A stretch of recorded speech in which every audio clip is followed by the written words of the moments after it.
Hello friend, जय श्री कृष्ण। स्वागत है तमने बधाने मारी चेनल आशा किचन में। आज आपणे बनावीशुं अळवीना पाननो एकदम सुपर टेस्टी रेसिपी। अळवीना पान जुओ एटले तमने एवुं लागे कि आज आपणे अळवीना पान में लोट चोपड़वानो छे, नसो काढवानी छे अने वળી बीड़ा पण वाळवाना छे, अलग रीतथी बाफवाना पण छे। लांबी प्रोसेसमांथी आज आपणे छुटकारो मेळवीशुं अने मात्र 15 ज मिनिटमां पात्रानी एकदम नवी रेसिपी तैयार करीशुं। विडियो स्कीप कर्या वगर जोजो अने विडियो पसंद आवे तो विडियो ने लाइक करजो, शेर करजो और चैनल पर नवा तो चैनल सब्सक्राइब करवानुं भूलता। तो चलो अळवीना पाननी सुपर टेस्टी रेसिपी चालू करीए। पात्रा बाइट्स बनाववा माटे मैं अहींया 10 થી 12 नंग जेटला अळवीना पान लीधा छे। अळवीना पानने छे सरस रीते वोश करी लेवाना छे अने कपड़ेथी लूछी लेवाना छे।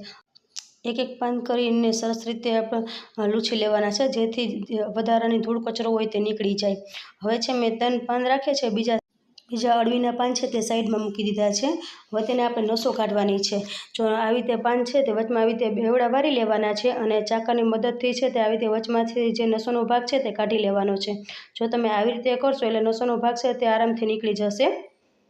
जो आ रीते काढी लेवानो छे नसोनो भाग अने जे साइडनो भाग छे जो तमने आ पान आपणे कूणा लीधा छे એટલે नसोनो भाग नथी। जो तमारे नसोनो भाग होय तो तमे साइडनो भाग छे नसोनो भाग छे ते काढी लेवानो छे। हवे आपणे पानने छे आवी रीते गोळ गोळ वारी लेवानो छे रोल। हवे चाकानी मददथी छे आवी रीते कट करी लेवानुं छे, लांबू लांबू कट करवानुं छे। जो आवी रीते लांबू लांबू कट करी लेवानुं छे। आपणे कट पण छे ए एकदम सरळथी करी लेशुं। जो आवी रीते लांबू लांबू कट करी लीधुं छे, बधुं पाछुं आवी रीते भेगुं करी हवे चाकानी मददथी पाछुं आवी रीते कट करी लेवानुं छे। जेथी अळवीना पान छे झीणुं झीणुं आपणे कट करवानुं छे। जो तमने नजीकथी पण बतावी दो आवी रीते झीणुं झीणुं छे ते अळवीना पाननुं मैं कटिंग कर्युं छे। તમે વિડીયોમાં જોઈ શકો છો જો આવી રીતે ઝીણું ઝીણું કટ કરવાનું છે। તેવી જ રીતે બધા મેં અળવીના પાનનું છે તે કટિંગ કરી લીધું છે। આટલું કટિંગ થઈ ગયું છે। હવે એક મિક્સિંગ બાઉલ લીધું છે, એમાં છે મારે 1 વાટકી જેટલા અળવીના પાનના છે કટિંગ થયું છે તે આપણે મિક્સિંગ બાઉલમાં છે તે એડ કરી દેવાનું છે। તે મિક્સિંગ બાઉલમાં એડ કરી દીધું છે। હવે થોડાક આપણા મસાલા છે તે એડ કરવાના છે। એક નાની વાટકી જેટલા છે તે લીલા ધાણા લીધા છે તે એડ કરી દેશું અને સાથે આદુ મરચાં અને લસણની પેસ્ટ લીધી છે તેને મિક્સર જારમાં મેં પીસીને લીધા છે। 2 મરચાં લીધા છે, એક આદુનો ટુકડો, 3-4 છે તે લસણની કળી લીધી છે તેને મિક્સર જારમાં પીસી લીધું છે, પેસ્ટ બનાવી લીધી છે। 2 ચમચી જેટલી પેસ્ટ લીધી છે તે એડ કરી દઈશું। 1 ચમચી જેટલી વરિયાળી લીધી તે એડ કરી દેવાની છે અને અડધી ચમચી જેટલું છે તે કાચું જીરું લીધું તે એડ કરી દઈશું। અડધી ચમચીથી હળદર પાવડર છે તે એડ કરી દેવાનો છે। અડધી ચમચી જેટલી છે તે હિંગ પાવડર લીધો છે તે એડ કરી દેશું અને અડધી ચમચી જેટલું ધાણા જીરું પાવડર લીધો છે તે એડ કરી દેવાનો છે અને અડધી ચમચી જેટલા છે તે અજમા લીધા છે તે એડ કરી દીધા છે અને 1 ચમચી જેટલો ગરમ મસાલો લીધો છે તેને એડ કરી દેશું। સ્વાદ પ્રમાણે નમક લીધું છે અડધી ચમચી જેટલું તે એડ કરી દેવાનું છે અને આમાં છે મેં દહીં લીધું છે, 2 ચમચી જેટલું દહીં લીધું છે। દહીં છે તે આપણે મોરું લેવાનું છે। તમે આ પાત્રા બાઇટ્સ બનાવો તેમાં દહીં જરૂરથી એડ કરજો, તેનો ટેસ્ટ બહુ સરસ એવો આવે છે। હવે તેમાં મેં 2 ચમચી જેટલો છે તે ચોખાનો લોટ લીધો છે। આપણે આ બાઇટ્સ બનાવીએ છીએ અને જ્યારે આપણે તેને શેકશું ત્યારે એકદમ ટેસ્ટી એવા બનશે અને ક્રિસ્પી બનશે એટલે મેં ચોખાનો લોટ એડ કર્યો છે અને આમલીનો પલ્પ બનાવ્યો છે તે એડ કર્યો છે। ગરમ પાણીમાં આમલીને પલાળી લીધી હતી તેનો પલ્પ બનાવી લીધો છે તે એડ કરી દીધો છે। હવે તેમાં 2 ચમચી જેટલો હું ગોળ લઉં છું તે એડ કરી દઈશું અને આ અળવીના પાનમાં છે અળવીના પાનનો કોઈ સ્વાદ હોતો નથી એટલે આપણે મસાલા છે તે ચડિયાતા કરવાના છે। હવે તેમાં 1 વાટકી જેટલો મેં ચણાનો લોટ લીધો છે। અત્યારે આપણે અડધી વાટકી જેટલો જ આપણે એડ કરીશું, જેમ જરૂર પડે તેમ એડ કરતું જવાનું છે। હવે 1 ચમચી જેટલા સફેદ તલ લીધા છે તે એડ કરી દઈશું। બધું સરસ રીતે આવી રીતે હાથની મદદથી મિક્સ કરતું જવાનું છે। જો આવી રીતે સરસ મિક્સ કરવાનું છે, પહેલાં આપણે પાણી એડ નથી કરવાનું, પહેલાં આવી રીતે સરસ રીતે મિક્સ કરી લેવાનું છે। હવે હજી હું થોડોક છે ચણાનો લોટ જે આપણે બચ્યો છે અડધી વાટકી જેટલો તે એડ કરી દઉં છું। હવે બધું સરસ રીતે આપણે મિક્સ કરી લેવાનું છે હાથથી। હવે સરસ એવું મિક્સ થઈ ગયું છે। હવે હું તેમાં થોડુંક જ પાણી એડ કરું છું, વધારે એડ નથી કરવાનું। જો થોડું પાણી એડ કરતું જવાનું છે અને સરસ એવું આપણે બેટર બનાવી લેવાનું છે। પાણી એડ કરીને સરસ રીતે આપણે મિક્સ કરી લીધું છે। જો સરસ એવું મિક્સ થઈ ગયું છે, હવે તમને બતાવી દઉં, જો આપણું બેટર છે ને તે આવી રીતે હોવું જોઈએ। જો આવી રીતે આપણું બેટર છે તે રાખવાનું છે અને તે થઈ ગયું છે। હવે તેમાં છે તે હું બેકિંગ સોડા એડ કરું છું, વધારે ખાલી ચપટી 1 જ જેટલા સોડા એડ કરવાના છે। તેની જગ્યાએ તમે ઈનો પણ લઈ શકો છો અથવા તો તમે ઈનો કે સોડા ના લેવાય તો પણ તમે એનો પણ આ બનાવી શકો છો। હવે થોડાક ચપટી 1 સોડા લીધા તેની ઉપર 1 ચમચી જેટલું પાણી એડ કરીને સરસ રીતે આપણે બધું મિક્સ કરી લેવાનું છે। જો સરસ એવું બેટર આપણે બની ગયું છે એને સાઈડ પર રાખીએ અને એક થાળી લીધી છે તેને આપણે તેમાં તેલથી ગ્રીસ કરી લેવાની છે બ્રશની મદદથી. થાળી સરસ તેલથી ગ્રીસ થઈ ગઈ છે. હવે જે આપણે બેટર બનાવ્યું છે તે થાળીમાં છે તે ટ્રાન્સફર કરી દેવાનું છે. ટ્રાન્સફર કરી દીધું. ચમચીથી આવી રીતે બધી બાજુ આપણે સરસ રીતે ફેલાવી લેવાનું છે.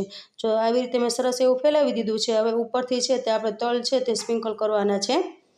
જો આવી રીતે તમને પસંદ હોય તો તમે તલ સ્પ્રિંકલ કરી શકો છો અથવા તો સ્કીપ પણ કરી શકો છો, પણ આનો દેખાવ એકદમ સરસ એવો આવે છે એટલે હું તલ છે તે સ્પ્રિંકલ કરું છું. તલ સ્પ્રિંકલ થઈ ગયા છે અને સાઈડમાં મેં છે પાણી છે તે ગરમ કરવા રાખી દીધું હતું સ્ટીમરમાં. પાણી સરસ એવું ગરમ થઈ ગયું છે. આપણે જે થાળી તૈયાર કરી રાખી છે તે થાળીને સ્ટીમરમાં રાખી દેવાની છે. ઉપર ઢાંકણ બંધ કરી અને હાઈ ગેસ ઉપર 15 મિનિટ સુધી તેને કૂક થવા દેવાનું છે. હવે આપણે 15 મિનિટ થઈ ગઈ છે. ઢાંકણ ખોલી લઈશું અને આપણે ઢોકળા જો સરસ એવા કૂક થઈ ગયા છે તેને ચેક પણ કરી લઈએ ચાકેથી. જો સરસ એવા ચેક કર્યું છે, ચાકુ આપણે એકદમ ક્લીન એવું આવ્યું છે. હવે તેને આપણે ઠંડુ કરવા માટે રાખી દઈએ. 15 મિનિટ સુધી ઠંડુ કરવા રાખી દઈશું એટલે સરસ એવા આપણા ઢોકળા બનશે. જો ઠંડુ થઈ ગયું છે હવે તેને આપણે ચાકા છે તે કરી લેવાના છે. હું છે નાના નાના પીસીસ બનાવું છું એટલે નાના નાના આપણે બાઇટ્સ થાય એવી રીતે કરું છું એટલે નાના નાના ટુકડા બનાવું છું.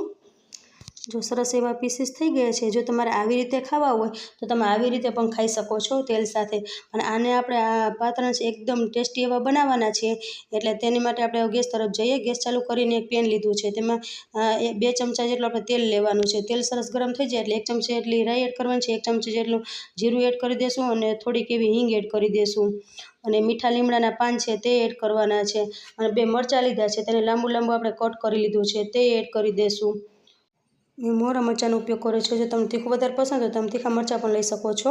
હવે તેમાં 2 ચમચી જેટલા સફેદ તલ લીધા છે તે એડ કરી દઈશું. વઘારમાં બધું સરસ રીતે આપણે મિક્સ કરી લેવાનું છે. હવે જે આપણે ઢોકળા બનાવ્યા છે તે આપણે એડ કરી દેવાના છે તેલમાં. એડ કરી સરસ રીતે આપણે મિક્સ કરી લેવાના છે.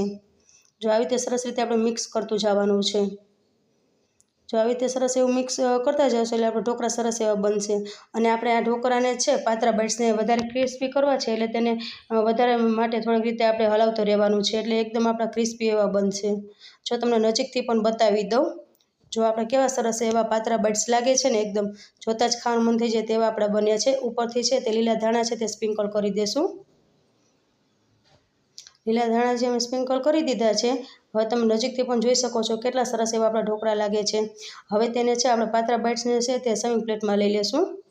હવે તેને સર્વિંગ પ્લેટમાં લઈ લીધા છે. ઉપરથી છે તે લીલા ધાણા છે તે સ્પ્રિંકલ કરી દઈશું અને ઉપરથી ટોપરાનું છીણ છે તે સ્પ્રિંકલ કરી દઈશું. ફરસાણવાળા છે તે ઉપરથી જ આવે તો ટોપરાનું છીણ છે તે એડ કરતા હોય છે. તો તૈયાર છે ગરમા ગરમ અળવીના પાનના પાતળા બાઇટ્સ. તમને આ મારી રેસીપી કેવી લાગી?